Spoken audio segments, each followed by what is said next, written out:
Trump's tariffs, what they are and how they will work. Washington, AP. So is this what a trade war looks like?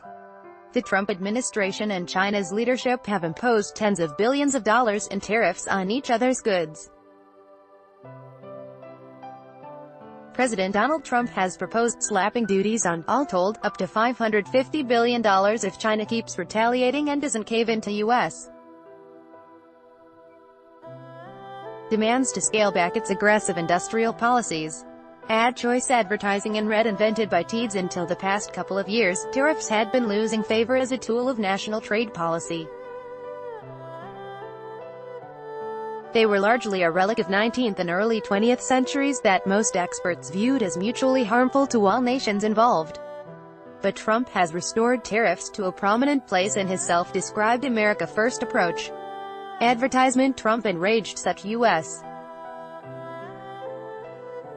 allies as Canada, Mexico and the European Union this spring by slapping tariffs on their steel and aluminum shipments to the United States. The tariffs have been in place on most other countries since March. The president has also asked the U.S. Commerce Department to look into imposing tariffs on imported cars, trucks and auto parts, arguing that they pose a threat to U.S. national security. Here's a look at what tariffs are, how they work, how they've been used in the past and what to expect now. ___Q. Are we in a trade war? Economists have no set definition of a trade war. But with the world's two largest economies now slapping, potentially punishing tariffs on each other, it looks as if a trade war has arrived. All told, Trump has threatened to hit as much as $550 billion worth of China's exports to the U.S. with punitive tariffs. That's more than the $506 billion in goods that China shipped to the United States last year. It's not uncommon for countries, even close allies, to fight over trade in specific products. The United States and Canada, for example, have squabbled for decades over softwood lumber advertisement, but the U.S. and China are fighting over much broader issues, like China's requirements that American companies share advanced technology to access China's market, and the overall U.S. trade deficit with China. So far, neither side has shown any sign of bending. __Q. So what are tariffs? Tariffs are a tax on imports. Are typically charged as a percentage of the transaction price that a buyer pays a foreign seller. In the United States, tariffs, also called duties or levies, are collected by Customs and Border Protection agents at 328 ports of entry across the country. Proceeds go to the Treasury. The tariff rates are published by the U.S. International Trade Commission in the Harmonized Tariff Schedule, which lists U.S. tariffs on everything from dried plantains, 1.4%, to parachutes, 3%. Sometimes, the U.S. will impose additional duties on foreign imports that it determines are being sold at unfairly low prices, or are being supported by foreign government subsidies. __Q. Do other countries have higher tariffs than the United States? Most key U.S. trading partners do not have significantly higher average tariffs. According to an analysis by Greg Dago at Oxford Economics, U.S. tariffs on imported goods, adjusted for trade volumes, average 2.4%, above Japan's 2%, and just below the 3% for the European Union and 3.1% for Canada. The comparable figures for Mexico and China are higher. Both have higher duties that top 4%. Trump has complained about the 270% duty that Canada imposes on dairy products. But the United States has its own ultra-high tariffs, 168% on peanuts and 350% on tobacco. Advertisement __Q. What are tariffs supposed to accomplish? Two things: raise government revenue and protect domestic industries from foreign competition. Before the establishment of the federal income tax in 1913, tariffs were a big money raiser for the U.S. government. From 1790 to 1860, for example, they produce 90% of federal revenue, according to Clashing Over Commerce, A History of U.S. Trade Policy, by Douglas Irwin, an economist at Dartmouth College. By contrast, last year tariffs accounted for only about 1% of federal revenue. In the fiscal year that ended last September 30th, the U.S. government collected $34.6 billion in customs duties and fees. The White House Office of Management and Budget expects tariffs to fetch $40.4 billion this year.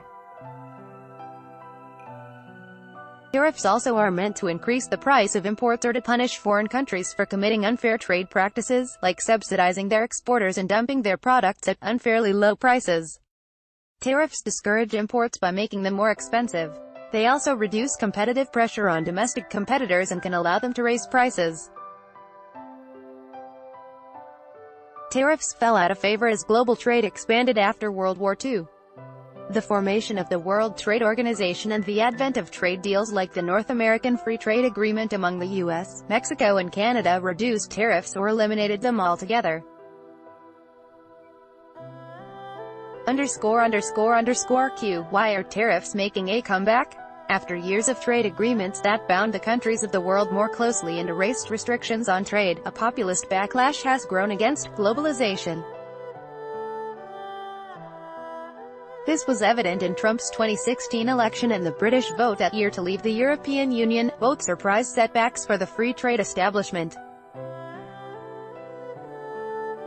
Critics note that big corporations in rich countries exploited looser rules to move factories to China and other low-wage countries, then shipped goods back to their wealthy home countries while paying low tariffs or none at all.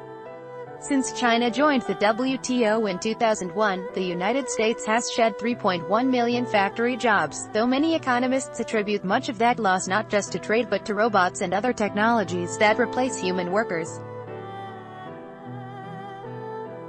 Trump campaigned on a pledge to rewrite trade agreements and crack down on China, Mexico and other countries.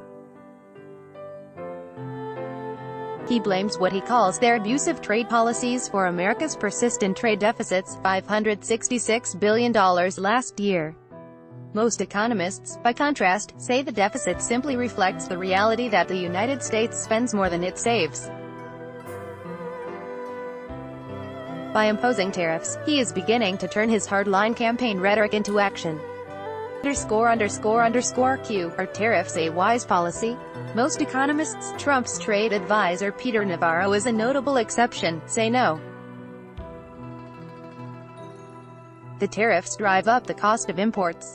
And by reducing competitive pressure, they give U.S. producers leeway to raise their prices, too. That's good for those producers, but bad for almost everyone else. Rising costs especially hurt consumers and companies that rely on imported components. Some U.S. companies that buy steel are complaining that Trump's tariffs put them at a competitive disadvantage. Their foreign rivals can buy steel more cheaply and offer their products at lower prices. More broadly, economists say trade restrictions make the economy less efficient.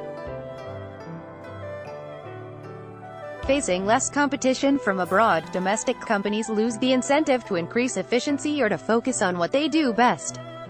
Animated explainer on trade disputes, Follow Paul Wiseman on Twitter at https://twitter.com/Paul Wiseman. Taboola Sponsored links Promoted links. You may like the Straits Timesman whose body odor diverted plane has deed. Straits Times. Under the new paper, Taiwanese actress Celia Chong, I did not sleep with Najib Sunday new paper on the Vikings, free online game. Play this for 1 minute and see why everyone is addicted. Vikings, free online game on WoW. Fashionable, sexiest camo wedding dresses fantasy according to Mana. Fashionable Babel language expert shares the secret to learning a language in 20 minutes. Babel Top Man Fun 10 most breathtaking highways of the world. Top Man Fanundo.